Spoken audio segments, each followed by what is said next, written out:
All right, everybody. We waited a week and a half, but we can officially now have our first big week in review episode of Old Man Squad Fantasy Basketball. This is like the real welcome to this 2024-2025 season. What's happening, everyone? I'm Dan Besbris. We have an absurd amount of stuff to go over today. It makes sense that my headphones wouldn't be working all that well because of it. We've got something like 8 ads, like 15 injury replacement guys. We've got 7 hold guys. We've got about 8 or 9 guys that I'm kind of worried about. It is a big one, and we're going to have to budget our time accordingly. So, to that end, welcome. Find me on Twitter at Dan Besbris. Please like, rate, and subscribe. Those are the big things. Let's get those out of the way. If you have a moment to do that 5-star review, it actually is extraordinarily helpful. And also, it's a reminder for you guys. It's that time of year again. The NBA's back from opening tip-off to buzzer beaters. Bet online as you covered with the best odds, biggest promotions, and live in-game betting on all your favorite teams. This season, every game matters, and Bet Online knows that. So that is why they have every stat, matchup breakdown, and live odds to bet on during the games. And it's not just the NBA. They've got everything over at Bet Online, from football, to hockey, to political props. Head to the website today to get in on the action with America's most trusted site for online wagering, Bet Online. The game starts here. What the hell is the weekend review show? Since we're doing one for the first time this year, I guess I should tell you. Okay, so it's not week 1. It is week 2. But basically, this is my attempt to categorize everything we've seen. Typically, it's over about a 5-day span, but because we didn't do it from the first 2.5 days, this is like a 9-10 day big lump it all together. This is everything that's happened. Assessment of where we're at in the fantasy season so far, what things have changed since opening night, what guys fit in different buckets, not the preseason buckets we're talking about, but we'll go through basically every angle you can play on it, and hopefully that'll get you set up for how to handle your league. It'll help you with sort of adds and drops because you can compare names this way, and you'll see a little bit more kind of as we make our way through. Again, a reminder to follow on Twitter at Dan Besbris so we can continue to have this conversation over there. I will put these lists out on Twitter as well, so if you want, you can yell amongst yourselves about them. We're going to start with the injury replacements. This is something that I did last year. I pushed it to the front of the show because sometimes I'd have an ads section and then people would freak out. I did it live last year, which I think maybe was a little bit stupid now that we're recording the show. So after the fact, it's not going to be quite as severe, but people were like, oh my God, where's the guy on the ads board? Where's so-and-so? I was like, well, just wait. They're over on the injury replacement board. I realized that this is a terrible... We're going to go with Zaccarhie to cover up the fact that I had a typo in his name. Injury replacements. Let's start at the top. We're going to move through these at a relatively quick pace. The ads are the guys I want to spend more time on. Same with the holds and the I'm afraid guys. Those are the ones that I think deserve the biggest chunk of our time. But this is ridiculous, by the way. 1, 2, 3, 4, 5, 6, 7, 8, 9, 10, 11, 12, 13, 14, 15, 16. And we're only a week and a half into this thing. Isaiah Jackson for Miles Turner. That's an awesome one. Gradey Dick with Emmanuel Quickley and Scotty Barnes out. Jonathan Mogbo as well for that same duo that's out in Toronto. Nick Richards for Mark Williams. Tre Mann, although Brandon Miller might be back. He's questionable for the game coming up later on, so this one might get wiped out. Zaccarhie Risacher for Bogdanovic, Dyson Daniels, and DeAndre Hunter all rolled in together. Andre Drummond for Joel Embiid. Kelly Oubre for Embiid and Paul George together, although it sounds like those guys are actually getting a little bit closer. Grizzlies? Question mark? That's exactly what I have written on the sheet because we don't really know, at least at the time of me recording this, which is, by the way, before the Grizzlies game on Thursday night. We don't know if anyone is going to consistently step up in the absence of Desmond Bane and Marcus Smart. So we can fill that one in over on Twitter. So that's your, podcast after dark. We'll go fill that in over on social media. Jose Alvarado, since we know CJ McCollum is already out for the Friday game for the Pelicans. Jordan Hawkins, who's questionable himself, but if he plays with no Trey Murphy, no DeJounte Murray, no CJ McCollum, no Herb Jones, that's an easy one. Buddy Hield with no Steph and no Wiggins. Brandon Pajemski with no Steph and no Wiggins. Denny Avdia with no Shaden Sharp. Rui Hachimura with no Jared Vanderbilt. And John Collins with no Taylor Hendricks for the year. We can take that off eventually. And currently, it sounds like maybe, perhaps, no Lauri Markkanen. So those are all the injury replacements. You have questions about those, you can put them in the comments section, but I think most of them are relatively straightforward. Let's get to the big stuff that I wanted to cover on today's show, and those are the ads from the season's first 9 to 10 days of basketball. And for those that are watching live, you can see some of these guys have 2 stars next to their name, and some of these guys have none. Basically, the 2-star guy are the ones that I think are an ad in all formats. So a star for Roto, a star for head-to-head. The guys that don't have stars next to their names, I think, are ones that fit in more specific builds or formats or settings or whatever. But let's go through them one by one, and that way I can kind of explain myself to you guys. Number 1 on the list is Bilal Coulibaly, who has roared to prominence with the Washington Wizards here at the start of this 2024-25 campaign. We talked about him all week. We had him as an ad on like 4 different shows that we've done. I did a short video about him.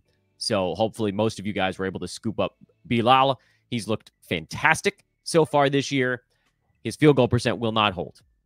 Don't get married to this 59% or whatever he's at the time of recording this podcast. That's going to come down. But also, we didn't expect him to be a top 40 guy. Top 100 would be totally fine. Add, start, enjoy. He has a lot of Phoenix Mikal Bridges to his game. So let's just lap it up. Christian Braun is another relatively easy one on the list. Braun has been excellent in 3 games. He's been solid, fine, if you want to call it, in the other one. He's at 2.8 combined defensive stats, 14 points, 5 boards, 54% from the field, and 83% at the free throw line. So there's this thought that the field goal percent has to come down. I don't know that it has to, because when guys play alongside Nikola Jokic, they get more wide open looks than basically playing alongside almost anyone else in the entire NBA. We saw it with Aaron Gordon, his field goal percent skyrocketing alongside Nikola Jokic. This is just a thing that happens. KCP went way up alongside Jokic. Okay, not way up, but a little bit up. So it's not insane to think that perhaps Christian Braun's field goal percent is just going to be better this year. Free throw probably will come down. Threes is not a big thing for him. The 1.8 blocks also feels somewhat unsustainable. But again, we're talking about a guy who's sitting top 50 right now. We don't need it to be that good. I'd be totally fine with Christian Braun being a top 100 guy or a little bit better. And based on what we're seeing so far, I think that's within reach for him. PJ Washington, in my opinion, is an ad in all formats. This is the first name on the list that I don't think everyone's going to agree with me on, because his percentages do suck. He's at 42% from the field right now. He's only taken 2 free throws, and he's made exactly 1 of them. So that's a whole lot of who cares. But otherwise, he's at 11 points, 7.5 boards, 2 assists, almost 2 steals. He's at 1.8 there, 0.8 blocks, 1.5 3-pointers, and only 1 turnover, which has him as the number 71 ranked player. And I get it. A lot of this is small sample size stuff, but PJ Washington in his time with Dallas last year was a 1-1-1 dude. More than 1 3-pointer, more than 1 steal, more than 1 block. He got, a dozen, 12, 13 points, 6 to 8 rebounds, couple of assists. The percentages fluctuate. And that's the week-to-week stuff with Washington, where if the percentages are terrible, yeah, he'll be outside the top 100. But if they're even so much as, acceptable, I think he can be a top 100 guy. And I think, people might kill me for this take, I think PJ Washington has a legitimate shot this year at going top 75. I really think it's within reach. That doesn't mean it's going to happen, but I think it's like a coin flip that it does, which is pretty good. So if you can get your hands on him still, I don't think people are all that excited about PJ. I think he's going to have a pretty damn good year.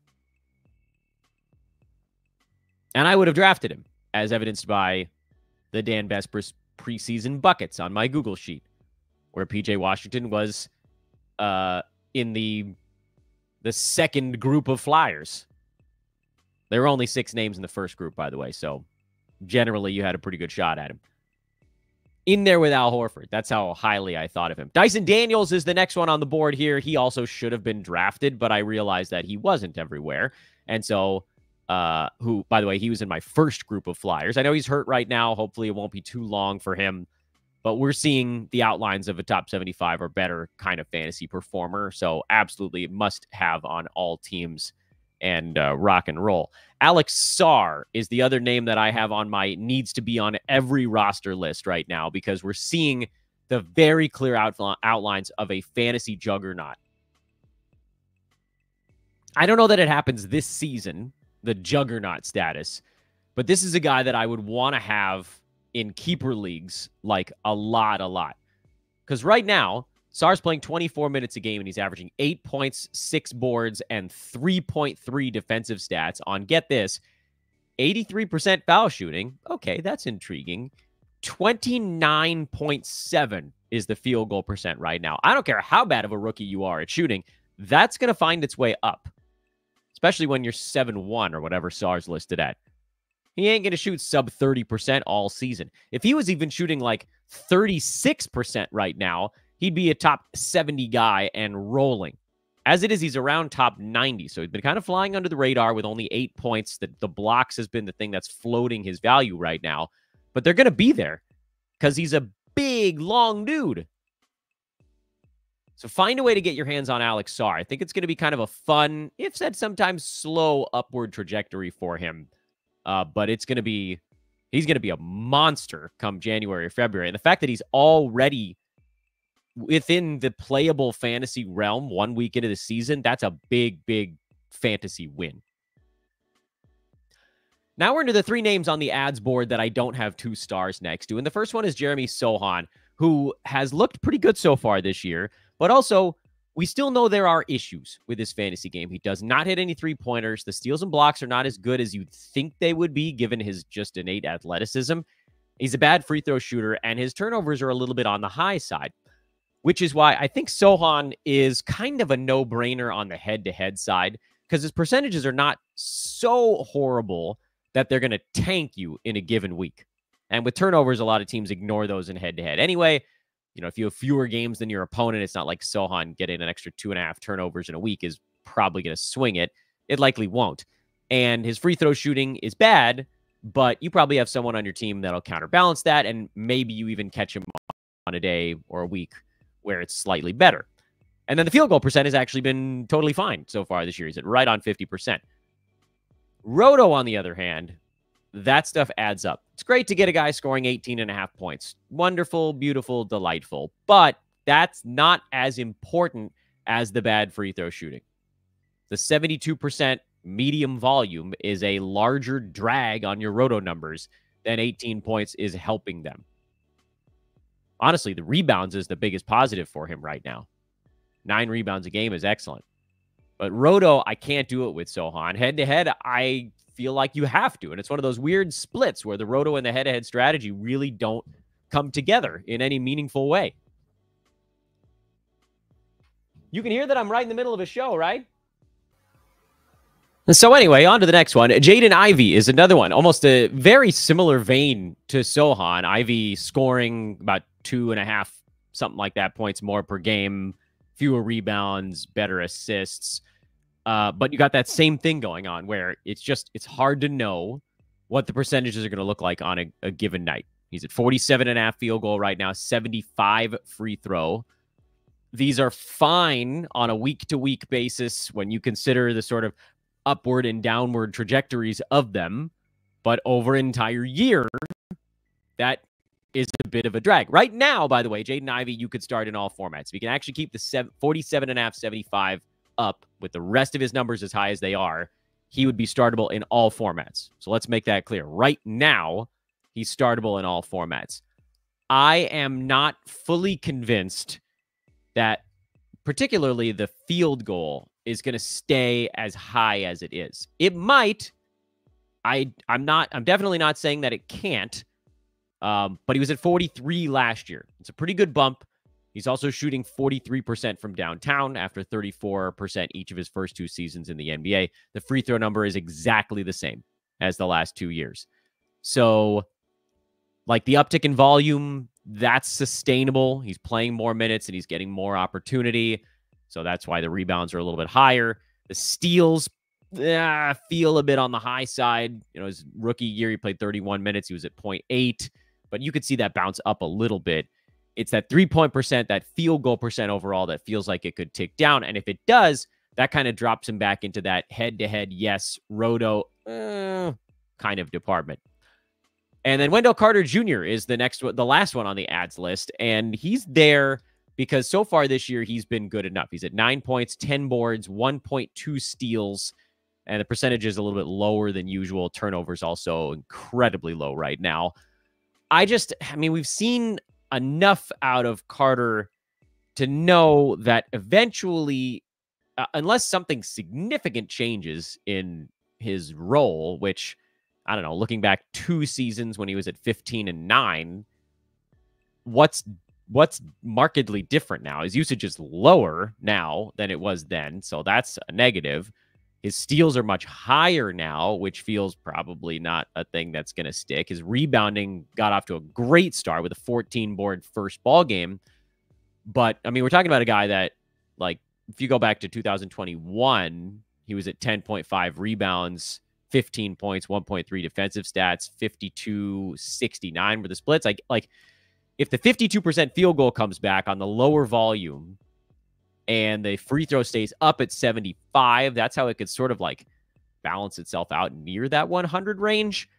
Right now, this is another one of those kind of right nows. You kind of have to have him on a roster, but I'm not sure that it's going to be a rest of season thing the way that it kind of feels like with maybe all of the other names ahead of him. Here's the Strongholds, which I realize Stronghold is its own word. I probably should have gone with like emphatic hold. Drew Holiday was off to a very poor start. There's no sugarcoating that. And he got outplayed by Peyton Pritchard in the last ball game. He's number 165 in 9-cat. And frankly, his percentages are good enough where it shouldn't be this way. But he also has 1 steal and 1 block through 5 ball games. It's weird to think that that's the thing for him. But normally he'd have about 5 of each at this point. And that's the difference between Drew being a top 100 guy and being 160. And then you figure, 8 shots, that probably does trend up a tiny bit as well. Tobias Harris is the next name on the Strongholds board, and that's an easier call to make after his big double-double from the previous night. He's still shooting just 37%, though. Everything else is kind of where you want it to be. When the field goal percent comes up by 10, or whatever we think it's going to be, that jumps him by about 5 or 6 rounds because everybody's so clustered in this area. That's more threes, more points, more field goal percent. Everything trends in the right direction. I mean, I think to me, this is just an opportunity for him to kind of settle in. Does that mean that Cade and Ivey do a little bit less? Possibly. That's okay. And maybe we see less Tim Hardaway Jr. and less Malik Beasley as well, which would be fine. D'Angelo Russell off to a poor start. So there's kind of 2 things going on with Russell. There's the bad shooting, 36.5% right now. There's also the fact that Austin Reeves is getting more of the attention on offense. And I don't know that that's going to stick exactly as it is all season long. At some point, they're going to need D'Lo to be D'Lo. And when his confidence is low, which it is right now, he doesn't think his shot is going in, he's more passive. And when he starts to get that confidence going, you'll see him start to take more shots. He won't be as passive. He won't do a lot of the weird, funky drives. He'll start bombing away from three-point land. This is a guy that was making close to 4 3-pointers a game the whole second half of last year, and he's at 1.4 right now. So it's just a matter of time before he gets it going. I think if you could buy low, that'd be cool also, but certainly it's a hold. Draymond Green, this is an easier one to say after he had that one gigantic game. 6 points, 4 boards, 4.5 assists is where he's at right now. He's floating his value with 3 combined defensive stats, but it was just nice to see him get off the schneid. And so I don't know that I have to convince anyone that Draymond should be held, because basically all you're looking for is like 6 points, 6 boards, 6 assists, 6, 7, 7, whatever. And more than a steal, more than a block is kind of what you're hunting. So yeah, pretty easy call, I think. Herb Jones, this is a tougher one, but I'm going to talk you into keeping him. He's number 196 right now because he's just been completely uninvolved. His steals are fine at 1.8, but 7 points, 2.5 boards, and just not a part of what the Pelicans are doing, which is crazy because key guys are out. So you'd think that he'd get to do more. But remember, he only took 7.7 shots a game last year to be number 62. The reason things worked is because, first of all, he made them. He was at 2.2 defensive stats, 11 points, 3.5 boards, 2.5 assists, 1.5 threes. He just started to do everything in a positive way. And it's so easy for him to get there from where he is right now. I mean, we're talking one extra shot a game. That's it. And like, he's got to make them. And he's got to get to the free throw line once, and he's got to hit the three-pointer, and that's the difference. So hold on to Herb. There aren't that many guys that can do what he does defensively. He's got that 70 range upside. Bobby Portis is a less exciting hold, but I think a hold nonetheless. His numbers fell off a cliff in that last game where he didn't do as much. And, you know, the fear there is, do the defensive stats slip way back down? This, to me, is kind of the low marker. And he loves to get in there and chuck shots up. I think Portis is a 100 range kind of guy. It's not an exciting one, I know. I don't think anything I've said on this podcast has made you guys think that I believe Bobby Portis is an exciting fantasy play this year. I just think this is the year where he can get right inside the top 100. And even if he doesn't, he still ends up in that filler zone, which is better than most of the guys that you're looking to try to swap him out for. And finally, Onyeka Okongwu, who got off to a great start and cooled fast. 25.6 minutes is what you're looking at with Okongwu. In 25 minutes last year, he was around number 110. You can assume that's kind of the floor for him. There's going to be some up and down along the way. He'll be better when there are more guys for Atlanta. He needs the better players in that second unit. It can't just be Tre, because if he's not out there and Okongwu is, he's not going to touch the basketball. He needs the guy to set him up. So yes, obviously that first game was an outlier. The really bad ones are also sort of outliery. What we want out of Okongwu is about 26 minutes. That should be enough for about 13 points, 6 to 7 boards, good percentages, and something in the neighborhood of like 1.5, 1.6 combined defensive stats. And that's kind of in that, 80-ish range for ranking, which he's a little bit behind right now. Here are the guys on my is it time to worry board. And not all of these guys are cut dudes, so let's go through them one by one. Ben Simmons, he is on my cut list. I don't think he's going to play enough minutes, and even if he does, I don't think it's going to be for a while. A lot of people have been like, but Dan, all I need is like rebounds and assists. Okay. 5 and 5 is basically where he's at right now with those. He's outside the top 200. He's just not the same guy anymore. He needs to be playing over 30 minutes a game to have legitimate fantasy value, and I don't see that happening anytime soon. So I don't think you need to hang on. Alex Caruso is someone you're probably hanging on to a little bit because he's putting up 3+ defensive stats in 21 minutes, but he's also taking like a shot every 6 or 7 minutes on the court, and that's nuts. He's averaging 1.3 points. He's literally averaging more steals per game than points. Rebounds and assists, too, by the way. That's nearly impossible to pull off, which tells us a couple things. One, at some point, he's going to take a shot. Even a low-usage guy eventually shoots the ball sometime. But 21 minutes also isn't enough. That's the two sides of the same coin. The steals and the blocks are not going to stay at 3.3 in 21 minutes. It won't. It's going to come down. We need to get him up to about 24 or 25. And it's not far enough away right now where I have to say punt immediately, but I am worried. Jonas Valanciunas was a guy I was thinking about giving the cut order on, but then Kyle Kuzma went down. JV had a huge ball game, and he pushed all the way back up to number 135. He's playing 22 minutes a game right now. If he can get to 24, he'll be a solid fantasy contributor, so he's close enough that you probably want to give it a little bit longer. But we'll keep an eye on it.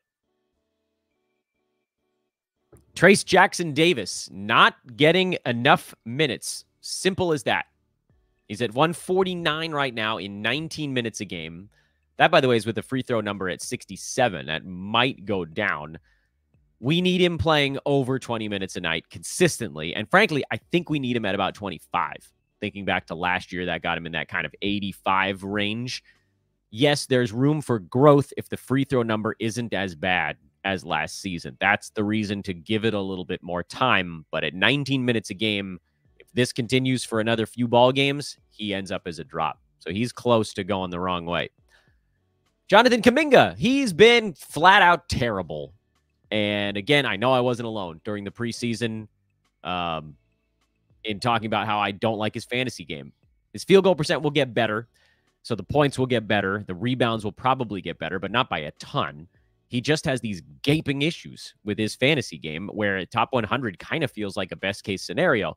Problem is, you probably can't drop him. If you do, someone's going to pick him up, and someone with a particular weird team build is going to want to pick him up and deploy him that way. But what is that build? I don't even know what that build is right now. Like, what's he doing better than league average? Basically nothing to this point. So I want nothing to do with Jonathan Kuminga. If I had him on my roster, I'd be trying to trade him for pennies. Basically, anybody you think could be top 100, I would be going to get him. And if you don't think you can do that, bench version Kuminga, like, this is an opportunity here with Steph and Wiggins out, and he's still not doing very much. It's yucky, friends. That's the medical term. Very close to telling you guys to cut him. Dante DiVincenzo, he's going the wrong way too. In fact, I think he's outside the top 200 now. Yeah. He was always a guy that needed a ton of usage when he's on the basketball court to get to that mark because he's a 3-and-D guy. Steals and three-pointers. Percentages are bad. He's not a big-time rebounder or assist guy. He'll get you a handful of those, but not a ton. So you need the threes. You need the scoring. You need the steals all together, and those are not coming in Minnesota, and I don't think they're just about to magically show up. So I hate to say it, but Dante might be a cut. You can hang on, because if Conley goes down for a week or two, then DiVincenzo probably is the big winner there. But as it stands right now, a healthy Wolves team, Dante's just not it. Meanwhile, Mike Conley, I'm going to give a little bit more leeway to, just because his fantasy game translates better. He's a lower turnovers guy. He's a great assist to turnover dude, but he's shooting 22% so far this year. That's the big issue for Conley right now. The minutes, by the way, also problematic for Conley, but it's not the thing I'm the most concerned with. He only took 8.5 shots a game last year to get to top 70. This year, he's at 7.8, so it's not a big drop-off in overall usage. His steals are fine. They were good last year. They're good now. The assists are a little bit down. That's likely because of DiVincenzo. It's likely because some of his teammates aren't making shots. There's no Cat anymore. So catch and shoot is a little lower. All of these things are conspiring to make life a little harder on Conley, but he's close enough. Like he's going from 22% to 45% of his shots going in away. That's double. His scoring's not going to double, but it could very easily go from 7.5 up to like 12. That would not be that difficult to see happening. And if that changes, then he's inside the top 100. 70? No. But 100? Yeah. So hold there. Colin Sexton, I am worried about. And, hopefully we get a little more information on Sexton on Thursday night. Again, I'm recording this before those games are all the way through. It's like right at the start of game time. We'll find out what Sexton's going to be here, Markkanen in, out, that kind of stuff. I think Markkanen's out. Yeah, Markkanen was ruled out. So we got that before I had to record this show. That's something. And we also got the Grizzlies starting lineup before I had to record this show, which was Ja, Wells, Aldama, Jackson Jr., and Zach Edey. The hell's all this going on? So we'll have more information on those guys. Again, we'll take it over to Twitter for a little bit more information on that. But, like, thinking through the Jazz, if Sexton can't post value when Markkanen is out, that's going to end up being a big issue. So I am worried, but I'm definitely not cutting yet. And Amen Thompson, there's just not enough bench stuff. We're just waiting right now. We're waiting for someone to miss a game for the Rockets because someone goes down. That's probably going to be Amen's starting spot. It feels like almost anybody in the starting lineup goes down, and Thompson is going to get the start. And then we know he can be good. But right now, with the Rockets healthy, he's not it. And I don't think you can drop him because, again, we're only 9-10 days into the season. But thin ice, Thompson. We need to see a good ball game in there. Guys on my watch list. Quick snippet on each of them. Josh Green, as he ramps up in Charlotte, could actually become a fantasy player. His fantasy profile is not the greatest on earth, but I think eventually they're going to try to get him. Like, I think he's going to be a guy who plays close to starters minutes once his body can handle it. Ayo Dosunmu, with Lonzo Ball out, he's on the watch list to be an injury replacement effectively, because if he's getting in the high 20s, he'd probably be playable. Tari Eason is putting up numbers in low minutes right now, but I can't add him because the minutes are so stinking low that it's way too easy for that stuff to dry up. Scottie Pippen Jr., with as many guys out on Memphis, I think he's got the shot to be, I know he's not in the starting lineup, but I think he's got a shot to be the guy who puts up some numbers because he gets steals and assists, and that boosts fantasy value fast. Toumani Camara in Portland has been very close to reliable fantasy value so far this year. With Shaedon Sharpe out, he's number 112, floated by a big-time steals number. If the other stuff gets even a little bit better, then he becomes an injury replacement guy. And DeAndre Hunter, who I'm actually sitting on in a few roto leagues, and I've stashed him in IL even in one spot. If he manages to get back before Bogdanovic or Dyson Daniels, there's so much for him to do on that Hawks team. He'd be the number 3 option if he came back right now. That's like 13, 14, 15 shots probably, because the guys behind him, not that many options after it. Hawks have 2 guys right now that I think they want doing anything, and Jalen Johnson can't shoot so far this year. So, you know, I'll get these pipe dreams of DeAndre Hunter getting healthy. He might just be, his knees might just be cooked, in which case this is all for naught. But, man, what could be? And finally, the stream while hot, bench when not. I got 4 names on this board right now, and we're probably going to add names as we go. These are streaky fantasy players, and when they're hot, you want to play them. The names are Peyton Pritchard, Kevin Huerter, Malik Monk, and Jordan Clarkson. It's not that surprising that 2 of them are on the Kings, though 3 of these 4 names are carryovers, by the way, from last year's Stream While Hot Club. Huerter, Monk, and Clarkson. When they get on heaters, they're fantasy playable. Huerter is like a top 60 guy when he gets hot. Monk is a top 75, 80 guy when he gets hot. Clarkson is a top 80 guy when he gets hot. Peyton Pritchard, we're seeing it right now. This is the first time we've sort of seen the Pritchard stream while hot, but it's been interesting. He's top 50 range. And I mean, this is like real hot. 4.6 3-pointers a game over 5 days. I get it. It's small sample size, but like, that's a stream while hot guy. If he cools, I don't think they're going to let him go out there and just fire a dozen 3 balls in 20 minutes. But right now, they're going in.